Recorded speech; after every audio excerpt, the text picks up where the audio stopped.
Assalamualaikum warahmatullahi wabarakatuh. Bertemu lagi dengan aku Mili Umri dan masih di channel Mister Mili.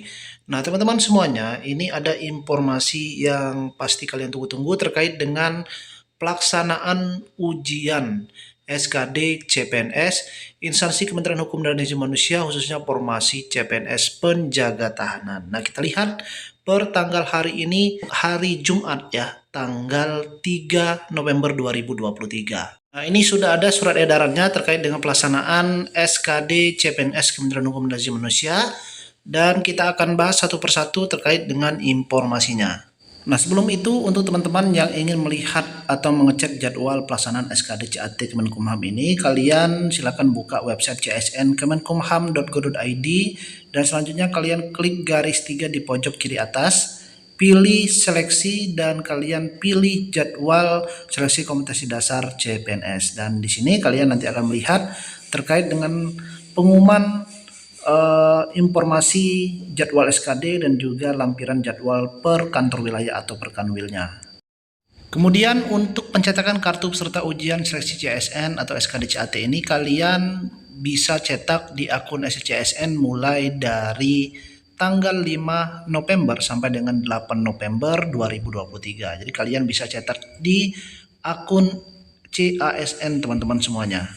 Oke, kita bahas terkait dengan aturan pelaksanaan tes SKD CPNS Kemenkumham 2023. Yang pertama adalah pelamar dengan nomor registrasi dan nama yang tercantum dalam lampiran pengumuman ini merupakan pelamar yang akan mengikuti seleksi kompetensi dasar SKD pada waktu dan tempat pelaksanaan sebagaimana terlampir. Nah, jadi kalian bisa mengecek lampiran dari masing-masing kantor wilayah, dan di sini nanti akan muncul ya terkait dengan nama teman-teman semuanya, kapan pelaksanaan tes, kemudian lokasi ujiannya di mana, sesi keberapa, kemudian nanti kalian nomor urut juga ada. Jadi di sini lengkap, silakan kalian download di laman csn.kemenkumham.go.id. Kedua, pelamar yang tidak hadir sesuai dengan waktu dan tempat pelaksanaan yang telah ditentukan dengan alasan apapun dinyatakan gugur. Jadi kalian itu kalau nggak datang SKD CAT otomatis gugur. Dan poin ketiga ini, kalian juga tidak bisa mengubah dan mengajukan permohonan perubahan waktu. Jadi kalau sesi kalian pagi, kalian wajib datangnya di pagi hari. Kalau sore, kalian wajib datangnya di sore hari. Atau kalau kalian ujian tanggal 9, nggak bisa tanggal 10 kalian ujiannya. Jadi wajib sesuai dengan jadwal yang telah ditentukan. Nah, apa saja yang kalian bawa saat tes SKD CAT? Setidaknya ada 3 item yang nanti akan kalian bawa. Yang pertama adalah kartu peserta ujian yang sudah kalian download, kemudian kalian print ya di laman ataupun di akun CSN teman-teman semuanya. Kartunya cukup kalian print, bebas mau printnya pakai kertas apa saja, mau dilaminating boleh, enggak juga boleh. Yang pasti kartu peserta ujian SKD CAT. Kedua adalah dokumen identitas kependudukan berupa kartu tanda penduduk, kemudian kartu keluarga, ada juga surat keterangan pengganti KTP. Nah, ini bukan kalian bawa semuanya ya, jadi cukup kalian pilih saja. Kalau kalian sudah ada KTP, nggak perlu lagi kalian bawa KK dan juga surat keterangan pengganti KTP. Tapi kalau kalian belum ada KTP, silakan kalian bisa bawa KK atau surat keterangan pengganti KTP. Dan ketiga, kalian bawa juga alat tulis pribadi berupa pensil kayu. Jadi wajib membawa alat tulis pensil ya. Untuk kertasnya ini biasanya sudah disediakan di tempat tes untuk kalian coret-coret nantinya. Yang kelima, pelamar mengenakan pakaian dengan ketentuan. Pertama, kemeja lengan panjang berwarna putih polos tanpa corak. Jadi kemeja putih polos, lengannya lengan panjang dan juga berkerak. Dan untuk baju putihnya ini, untuk kancingnya atau kerah baju bagian dalamnya kalau berwarna hitam itu tidak apa-apa. Yang pasti bajunya itu baju putih ya, tidak ada logo, tidak ada emblem. Kemudian celana panjang atau rok berwarna hitam polos tanpa corak, bukan jeans.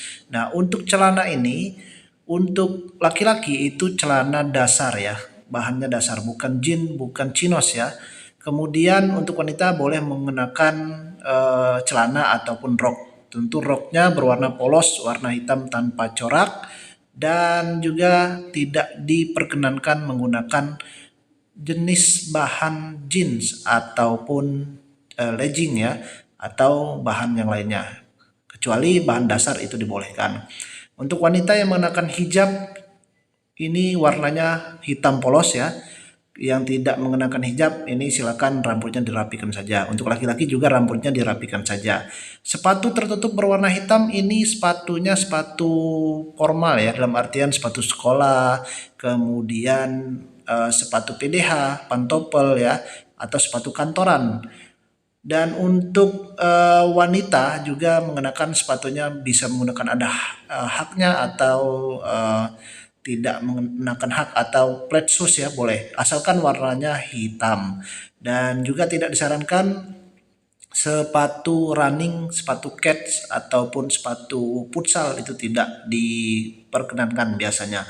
Kemudian tidak menggunakan ikat pinggang. Jadi kalau celananya kurang pas ya, kalian bisa siasati mulai dari sekarang.